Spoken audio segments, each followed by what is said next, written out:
किसी भी स्टूडेंट्स के लिए सबसे प्लेजरफुल मोमेंट होता है अपने सफलता को, अपने फाइनल सिलेक्शन को अपने पेरेंट्स के साथ शेयर करना, है ना रश्मि, हमारा राइट? तो ये मोमेंट को एंजॉय करने के लिए और इस मोमेंट को फेस करने के लिए बहुत सारी कठिनाइयों का भी सामना करना पड़ता है। आपने भी क्या होगा। नमस्कार दोस्तों, CSP एकेडमी में आपका स्वागत है।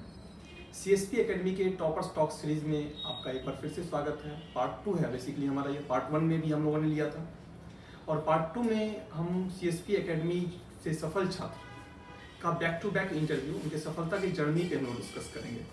कैसे क्या उनका प्रिपरेशन का तरीका रहा है, किस तरह से उन्होंने प्रीलिम्स की तैयारी की है, किस तरह से उन्होंने मेंस की तैयारी की है और किस तरह के स्टडी मटेरियल्स को उन्होंने फॉलो किया है, जो आपके लिए काफ़ी हेल्पफुल होगा।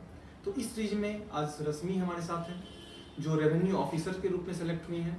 तो आइए रश्मि जी से हम उनकी सफलता की जर्नी के बारे में और उनके सफलता के श्रेय के बारे में जानने का प्रयास करते हैं। रश्मि जी, बहुत बहुत स्वागत है। और सबसे पहले ये बताइए, आपका एकेडमिक क्वालिफिकेशन एकेडमिक कहाँ से रहा है? सर, मैंने मास्टर्स किया है सोशल वर्क में पटना यूनिवर्सिटी। ओके, मास्टर्स किया आपने। तो ये सफलता आपके कितने प्रयास में से आपने सफलता प्राप्त की आपने? ये कौन सा प्रयास था? सेकंड अटेम्प्ट था। ओके, तो ऑप्शनल पेपर क्या था इस अटेम्प्ट में, या पहले से ये एक ही ऑप्शनल पेपर आपका रहा है? सर, मेरा दोनों में सेम पेपर रहा, लेबर एंड सोशल वर्क। अच्छा, LSW आपका था, है ना? तो रश्मि जी ये बताइए, जिस समय आप अपने रिजल्ट के बारे में अपने पापा को फ़ोन की होंगी या अपनी मम्मी को बताई होंगी, तो उसमें कैसा महसूस कर रही थी?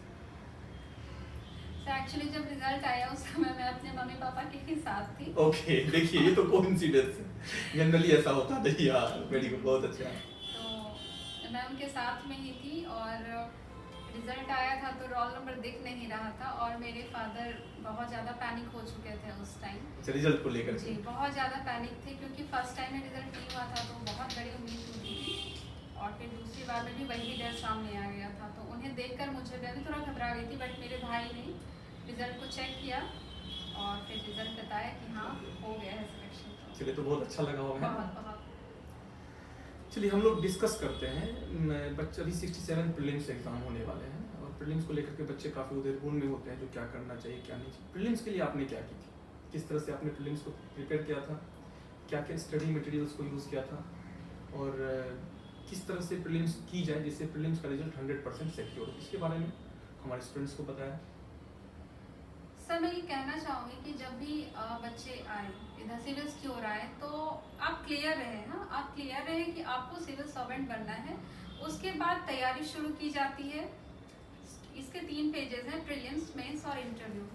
तो ये डिपेंड करता है कि आपके पास टाइम कितनी ज़्यादा। अगर आपके पास टाइम ज़्यादा है अभी तो आप मेंस की तैयारी से स्टार्ट कर सकते हैं और जब प्रीलिम्स का डेट नज़दीक आता है तो कोशिश करें कि एग्ज़ाम से जस्ट 1 महीने पहले तक एटलीस्ट 3 बार रिवीजन हो जाए और एक मिनट में रोकना चाहूँगा आपको। प्रीलिम्स की तैयारी कितने महीने पहले से स्टार्ट कर देनी चाहिए बच्चों को? सब मेरे अंदाज से प्रीलिम्स के लिए 3 महीने मोर देन एनफ है। ओके, ठीक है। प्रीलिम्स 3 महीने मोर देन एनफ है प्रीलिम्स के लिए। एग्जैक्टली, प्रिपरेशन प्रीलिम्स के लिए 3 महीने मोर देन एनफ है। हमारी एक्चुअल में प्रिपरेशन होती है मेंस की। तो प्रीलिम्स में टेस्ट सीरीज का क्या रोल होता है? टेस्ट सीरीज का क्या है? मैं कहना चाहूँगी कि टेस्ट सीरीज बच्चे तभी ज्वाइन करें जब उनकी सिलेबस कंप्लीट हो जाए। और सबसे मज़े की बात है कि BPSC में एक ओपन सिलेबस है, तो कोई फिक्स नहीं होने के कारण आपको सब कुछ पढ़ना है। और जब आपको लगे कि हाँ तैयारी हो चुकी है और डेट हमारा पास आने वाला है, तो एग्ज़ाम से 1 महीने पहले आप कंटिन्यूअस पढ़ाई छोड़ करके टेस्ट दें। उससे क्या होगा, आपको ये ऑप्शन ई जो होता है, ऑप्शन ई का चूज करना और हाँ, ऑप्शन ई को लेकर के जो कंफ्यूजन होता है वो कंफ्यूजन मिनिमाइज होगा। देखो, खत्म नहीं होता है। देखिए आप लोग समझिएगा, ये ऑप्शन दिया ही गया है, ये आपका पर्सनैलिटी टेस्ट है यह। हाँ, लेकिन उसको लेकर के जो एरर्स होते हैं वो मिनिमाइज हो जाएंगे। अच्छा, ये टाइम मैनेजमेंट प्रीलिम्स में कैसे इंपॉर्टेंट है और कैसे आप कर दीजिए टाइम मैनेजमेंट? बच्चे लोगों से आता है कैसे टाइम मैनेज नहीं कर पाते हैं at the time of preparation और in the examination hall also, तो कैसे उसको टाइम मैनेज करती थी? सर, टाइम मैनेजमेंट के लिए मैं ये कहना चाहूँगी कि अगर आप प्रीलिम्स फोकस्ड हैं तो आप पेपर, आप जितने भी सब्जेक्ट हैं आप उनको डेज वाइज बांटें। फिर उस डेज के हिसाब से आप सिलेबस की माइन्यूट डिवीजन करें, टॉपिक्स कितने हैं, और उसमें फिर लास्ट 3rd स्टेप होता है फाइनल, जो कि इम्पोर्टेंट टॉपिक्स होते हैं आपको उनमें घंटे के हिसाब से कवर करना है और फिर एक एक पेपर लगाते चलना है। एग्जैक्टली टाइम मैनेजमेंट के लिए क्या करना है, सिलेबस को पहले फ्रेम आउट करें, देन फिर उसका डिवीजन करें, सब डिवीजन करें और देन फिर अकॉर्डिंग टू टाइम उसको रिवाइज करें या प्रिपेयर करें। ओके चलिए अब मेंस पे भी हम लोग कुछ चर्चा कर लें। मेंस में एक सबसे पहला मेरा यह सवाल होगा आपसे, रोल ऑफ मीडियम, मीडियम ही जो माध्यम है, हिंदी मीडियम और इंग्लिश मीडियम, क्या हिंदी मीडियम और इंग्लिश मीडियम को लेकर कुछ बच्चों में उधेड़बुन होता है, डिस्क्रिमिनेशन होता है या कमीशन के द्वारा?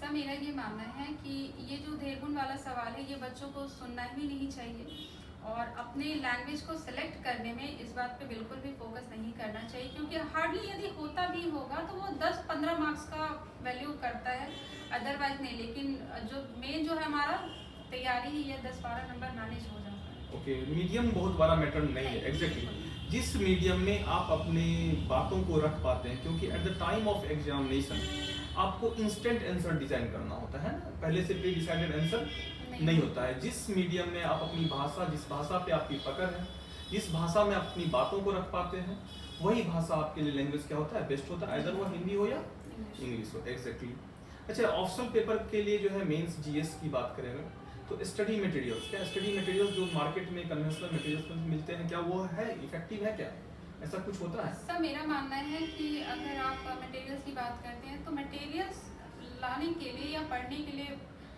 मेन जो बात है वो है सिलेबस के अकॉर्डिंग। बच्चे यदि सिलेबस को सामने में रखें तो डे टू डे मटेरियल्स अगर नहीं भी मिलते तो आप न्यूज़पेपर को देखें, उसमें बहुत सारे पॉइंट्स आ जाते हैं जिसको आप कलेक्ट कर सकते हैं। और इसके अलावा जो ऑथेंटिक वेबसाइट्स होते हैं, गवर्नमेंट के ऑफिशियल साइट्स होते हैं, वहाँ पर जाएं और उसके अकॉर्डिंग पेपर के हिसाब से आप एग्जैक्टली और स्टडी मटेरियल्स में अगर एनसीईआरटी बुक की बात करें तो वह कैसे हेल्पफुल है और कितना हेल्पफुल है? सर सिविल सर्वेंट के लिए मेरा मानना है कि एनसीईआरटी बहुत ही ज़्यादा कंपल्सरी है, क्योंकि वो हमें एक बेसिक दे देता है और उसी के आधार पर हम लोग जो भी फ्रेम आउट करते हैं आंसर का वो एक ऑथेंटिसिटी प्रोवाइड करता है, उसी पर हम लोग बस एग्जांपल्स पुट करते हैं करंट हिसाब से। Exactly friends NCERT book most important book में स्टडी मटेरियल्स का पार्ट है आपके सिविल सर्विसेज में। एनसीईआरटी बुक ना देखेंगे आप, एनसीईआरटी बुक में अगर आप हिस्ट्री पढ़ रहे हो तो सेम टाइम आपको इकोनॉमिक्स के भी कंटेंट होंगे। लाइक आप मॉडर्न हिस्ट्री पढ़ रहे हैं तो स्टार्टिंग में ही बैलेंस ऑफ ट्रेड वगैरह होता है ना, एंशिएंट हिस्ट्री में बार्टर सिस्टम वगैरह होते हैं, तो ये सब इकोनॉमिकल पार्ट है। मतलब एक सेम टाइम आप इंटरडिसिप्लिनरी अप्रोच को अप्लाई करते हैं, तो एनसीईआरटी बुक मोस्ट इंपॉर्टेंट है। दूसरा एनसीईआरटी बुक को लेकर के मेरा भी मानना है, जैसे मैं आप लोगों से भी कहता था, स्टूडेंट से भी कहता हूँ, जो एनसीईआरटी बुक का इंपॉर्टेंस इन सेंस उसमें डायग्राम होते हैं, फ्लो चार्ट्स होते हैं, आओ करे सीखे होते हैं, ये सब बहुत इंपॉर्टेंट है। क्योंकि अभी भी जो 65th का मेंस हुआ है, 66 का सॉरी, हाँ उस मेंस में आप देखेंगे जो क्वेश्चन से अगर बात करें पॉलिटी की या साइंस की या ज्योग्राफी की इवन बात करें तो जो क्वेश्चंस हैं वो आपके अप्लाइड डायमेंशन से, और उस तरह के क्वेश्चन का आंसर राइटिंग स्किल आप तभी सीख पाते हैं जब एनसीईआरटी बुक पे एक्सरसाइज करते हैं। इस तरह का क्वेश्चन और इस तरह से आप लोगों ने भी किया था। तो NCERT book most important book है सभी स्टडी मटेरियल से कि बैकबोन में अगर आप रखते हैं तो एनसीईआरटी बुक है। आइए अब ऑप्शनल पेपर पे कुछ चर्चा करते हैं। ऑप्शनल पेपर का जो बच्चे रखते हैं उसका आधार क्या होना चाहिए, किस आधार पे कोई बच्चा ऑप्शनल पेपर को सिलेक्ट करे? सर मेरा मानना है, जैसा मैंने किया, मेरा ये अप्रोच रहा कि मुझे सिविल सर्विसेज को क्रैक करना है, किसी भी पेपर से करना है, डजंट मैटर कि वो मुझे हिस्ट्री लेनी है या लिटरेचर पेपर लेना है या वेलफेयर पेपर लेना है। लेकिन मैंने लिया था LSW, क्यों लिया था, क्योंकि मैंने जब सोशल वर्क किया था मास्टर्स के दौरान तो उसमें मेरा एक सेगमेंट रह चुका है वेलफेयर का, तो मुझे इससे एक फ्रेंडली पेपर था मेरे लिए, तो मैंने ये लिया और दूसरा मैं कंफर्टेबल भी हूँ, काफ़ी ज़्यादा मैं कंफर्टेबल थी। एग्जैक्टली ऑप्शनल पेपर का सिलेक्शन तभी उसी आधार पे करना चाहिए जिस सब्जेक्ट से आपका सक्सेस रेशियो बढ़ जाए, है ना, और उसके बहुत सारे पैरामीटर्स हो सकते हैं। चलिए एक और क्वेश्चन आपसे बहुत इंपॉर्टेंट है, यह बच्चे लोग इसको लेकर के भी काफ़ी मेरे पास कॉल आता है, सर मैं क्या सेल्फ स्टडी से प्रिपरेशन करके क्वालिफाई कर सकता हूँ? रोल ऑफ इंस्टीट्यूशन क्या होता है, किसी इंस्टीट्यूट का क्या रोल होता है सफलता में, किसी बच्चों को सफलता में? सर मेरा मानना है कि सफलता जो है बच्चे के सेल्फ स्टडीज पर डिपेंड करती है मेनली, लेकिन कोचिंग क्या होता है, कोचिंग हमें दौड़ना सिखा सकता है, कोचिंग हमें चलना नहीं सिखाता। जो बच्चे चल चुके हैं उन्हें वो दौड़ा जरूर सकता है और एक अच्छा एक बेटा रनर बना एग्जैक्टली रनर गाइड कर सकता है, ट्रेनर हो सकता है, ना कि बदले में दौड़ सकता है।